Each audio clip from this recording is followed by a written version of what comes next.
The live TV, सच सबसे आगे। दोस्तों, मैं अब्बास हफीज हूं। अमेरिका की सरकार के एक निर्णय ने, एक नियुक्ति ने, एक आदेश ने यहां भारतीय जनता पार्टी के लिए मुसीबत सी खड़ी कर दी है। ऐसा लग रहा है जैसे भाजपा के बड़े बड़े नेताओं के पैरों के नीचे से जमीन सरक गई है और उन तमाम नफरतबाज अंधभक्तों के लिए एक बड़ी मुसीबत खड़ी हो गई है। अमेरिका की सरकार का निर्णय है भी ऐसा। आप भी सुनेंगे तो आपको भी ये समझ में आ जाएगा कि मामला है क्या। आप जानते ही हैं कैसे यहां भाजपा के लोग नफरतबाजी करते रहते हैं, नफरतें फैलाते रहते हैं। और अमेरिका में एक ऐसी नियुक्ति हुई है इस पूरे मामले को रोकने के लिए अंतर्राष्ट्रीय स्तर पर, जिसको सुनकर पूरे भाजपाई हैरान है और परेशान है। मामला यह है कि एक भारतीय मूल के मुस्लिम व्यक्ति को अमेरिका की सरकार ने, एक बड़े जो बाइडेन प्रशासन ने एक बड़े पद पर बिठाया है, जिसकी जिम्मेदारी है अंतर्राष्ट्रीय जो धार्मिक हिंसा है, जो धार्मिक स्वतंत्रता का उल्लंघन हो रहा है, हनन हो रहा है, उसको रोकना। और ये मामला कितना खतरनाक है भाजपाइयों के लिए, मैं आपको इस वीडियो के अंदर बताता हूं। आज तक की ये खबर पड़ी है जिसके अंदर लिखा है, अंतर्राष्ट्रीय धार्मिक स्वतंत्रता के लिए भारतवंशी राशिद हुसैन बने अमेरिकी राजदूत। भारतीय मूल के एक मुस्लिम है राशिद हुसैन साहब। राशिद हुसैन साहब बराक ओबामा के प्रशासन में भी बड़ी अहम पोजीशंस पे थे। जो बाइडेन सरकार जब वापस आई तो आप जानते हैं कैसे अमेरिका की जो संवैधानिक संस्था है, जो पूरे अंतर्राष्ट्रीय स्तर पर हर देश के अंदर जहां जहां धार्मिक हिंसा है, जहां धर्म के आधार पर भेदभाव होता है, जहां पर धार्मिक स्वतंत्रता को कुचला जाता है, उसको लेकर रिपोर्ट पेश करती है, उनको लेकर सैंक्शंस की बात करती है कि इन पर प्रतिबंध लगना चाहिए, ये कंट्रोल होना चाहिए। अब यहां अनभक्त इसलिए परेशान है कि पहले तो भारतीय जनता पार्टी के लोगों के टारगेट पे जो रहते हैं, बहुत से हिंदू मुस्लिमों को लड़ाने के लिए ऐसे मुस्लिम नाम जिनको वो परेशान करते हैं। अब वहां पर जो संस्था है, जो पहले से परेशान कर रही है बाइडेन प्रशासन के आने के बाद से, जो धार्मिक स्वतंत्रता को लेकर वहां की एक संवैधानिक संस्था है, अब वहां पर तो वो तो था ही चल रहा था, लेकिन मुस्लिम व्यक्ति का वहां पर अध्यक्ष बन जाना और उस मुस्लिम व्यक्ति का भारतीय मुसलमान होना, यहाँ का होना, यहाँ उसका पैदा होना, भारतीय मूल का होना, ये अनभक्तों की नींद उड़ा के रख चुका है। मामला इसलिए ऐसा है कि उनको बनाया है एम्बेसडर एट लार्ज। और आज तक ने लिखा है, एम्बेसडर एट लार्ज ऐसा राजदूत होता है जिसे विशेष जिम्मेदारियां दी जाती हैं, लेकिन वो किसी खास देश के लिए नियुक्त नहीं होता है। व्हाइट हाउस ने जो लिखा है उस आदेश के अंदर, वो उसमें बहुत कुछ साफ कर दिया है। उसको हिंदी अनुवाद उन्होंने करके इसमें लिखा है आज तक ने।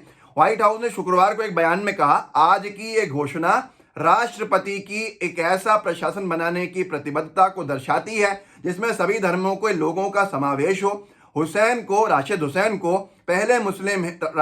पहले मुस्लिम हैं जिन्हें अंतर्राष्ट्रीय धार्मिक स्वतंत्रता के एम्बेसडर एट लार्ज के तौर पर सेवा के लिए नामित किया गया है।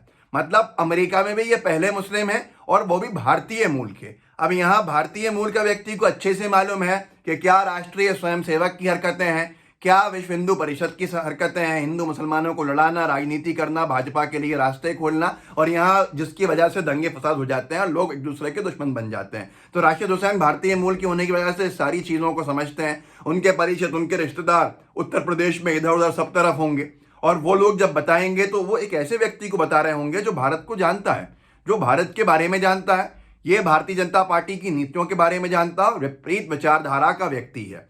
यहाँ पर एक बड़ा अच्छा पोस्ट लिखा है, साध्वी मीनू जैन ने लिखा है, छाती पीट कर स्यापा करो संतरों संघियों को कहते हैं। अमेरिका के राष्ट्रपति ने भारतीय मूल के अमेरिकी नागरिक 41 वर्षीय राशिद हुसैन को अंतर्राष्ट्रीय धार्मिक स्वतंत्रता का विशेष दूत, एम्बेसडर एट लार्ज नियुक्त किया है। Shri Hussain Yale law school और हार्वर्ड यूनिवर्सिटी से शिक्षित हैं। इस महत्वपूर्ण पद पर नियुक्ति पाने वाले वो पहले मुस्लिम हैं। एम्बेसडर एट लार्ज के नाते उन्हें ऐसे किसी भी देश में यूएस के प्रतिनिधि के तौर पर भेजा जा सकता है जहां धार्मिक स्वतंत्रता का हनन हो रहा है या अंकुश लगाया जा रहा है। अब कल्पना करें कि बाइडेन ने हुसैन को डैश देश भेजा है।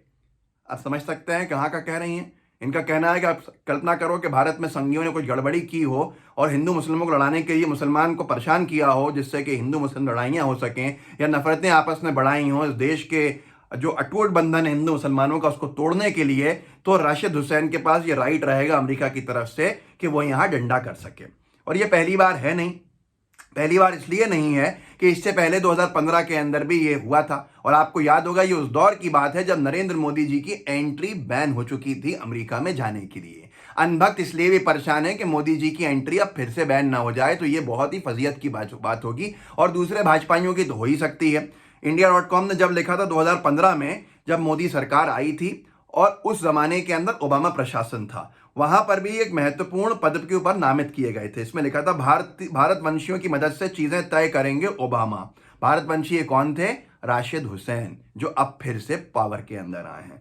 पिछले सप्ताह आतंकवाद पर एक अंतर्राष्ट्रीय सम्मेलन के बाद ओबामा ने भारतीय मुस्लिम विरासत के राशिद हुसैन को अमेरिका का विशेष दूत और आतंकवाद संचार के रणनीतिक मुकाबले का समन्वयक नामित किया था। इन्होंने बहुत सारे उसमें काम किए थे, अरब कंट्रीज के साथ मिलके आतंकवाद के खिलाफ भी काम किए थे और बहुत से लोगों पे सैंक्शंस लगे हुए थे। तो आप समझ सकते हैं कि दोबारा सैंक्शन लग सकते हैं। उसकी वजह क्या है? वायर में एक रिपोर्ट छपी थी कुछ महीने पहले, 1 साल पहले। अमेरिकी धार्मिक स्वतंत्रता आयोग ने भारत को खास चिंता वाले देशों में शामिल करने की सिफारिश की। उनका कहना था इस स्वतंत्रता आयोग जो है, धार्मिक स्वतंत्रता आयोग, अब जो शायद जहाँ तक मेरी जानकारी है उसके भी ये ऊपर रहेंगे राशिद हुसैन। इन्होंने कहा था कि यहाँ पर धार्मिक स्वतंत्रता का उल्लंघन हो रहा है और इसको फ्लैग कीजिए। यहाँ पर बहुत से लोगों को दोबारा एंट्रीज देने के अंदर प्रतिबंध लगाना चाहिए, जो मोदी जी पर लगी थी एक बार। वन इंडिया ने लिखा था अभी 1 साल पहले, अंतर्राष्ट्रीय धार्मिक स्वतंत्रता रिपोर्ट हुई जारी। अमेरिका ने भारत की हालत पर चिंता जताई। उन्होंने ये भी कहा था कि यहाँ अल्पसंख्यकों को कोरोना वायरस फैलाने के लिए जिम्मेदार ठहराया जा रहा है, ये है वो है, ये बहुत दुखद है। और अभी कुछ महीने पहले ही, 2 महीने पहले, अमेरिका के अखबार ने छापा था, US watchdog on religious freedom proposes targeted sanctions against Indian leaders. मतलब यहाँ पर बहुत से भारतीय नेताओं का कहा था, इन्होंने सिफारिश की थी यही धार्मिक स्वतंत्रता आयोग ने, कि इन लोगों के ऊपर, धार्मिक स्वतंत्रता आयोग या ये वॉचडॉग ने ये कहा था कि इधर बहुत से नेताओं की और बहुत से व्यक्ति विशेषों को ज़रूरी है कि हम इनकी एंट्रीज प्रतिबंधित कर दें, हम इनके आने पे रोक लगा दें। अब भैया, अब भाजपा का कौन बड़ा नेता प्रतिबंध लगने वाला है? कौन नेता ऐसा होने वाले हैं जो नहीं जा पाएंगे अमेरिका फिर से? तो यहाँ पर अब पूरे के पूरे समीकरण जो हैं वो बिगड़ चुके हैं। भारतीय जनता पार्टी को अब समझ में आ रहा है कि बाइडेन प्रशासन आने के बाद से उनकी नफरतबाजी की नीति जो है वह परेशानी में आ चुकी है।